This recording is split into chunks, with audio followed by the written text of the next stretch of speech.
We are sent. We are sent by Jesus to continue the mission, to continue the very thing that Jesus came to do. And well, what did Jesus come to do? What we hear in the book of John, Jesus was not sent into the world to condemn the world, but that the world might have life through him. Jesus says, "For I came not to condemn, but I came to seek and to save the lost. I came in order that I might love." Well, Jesus came into this world to show us the love of God, to die on a cross, to rescue us from sin, from death, the devil, to take us in waters of baptism, to make us his own, and to say, "You are mine." And so now he sends us out to go and make disciples.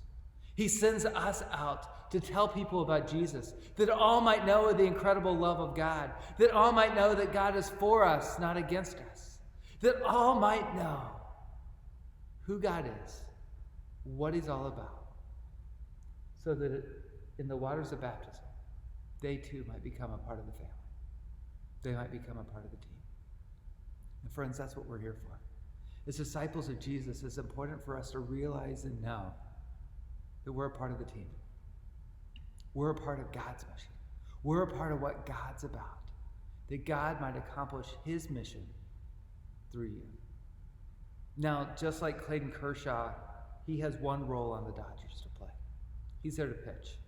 He's not there to hit home runs or steal bases or catch fly balls in the outfield. He's there to pitch. In the same way, you and I, we're all part of the team. We're all a part of God's mission. And yet God has uniquely made you with special gifts, with special abilities, with special relationships, with special opportunities to use those passions and gifts to fulfill God's mission of sharing his love with the people that God has placed around us. So what does it look like for you?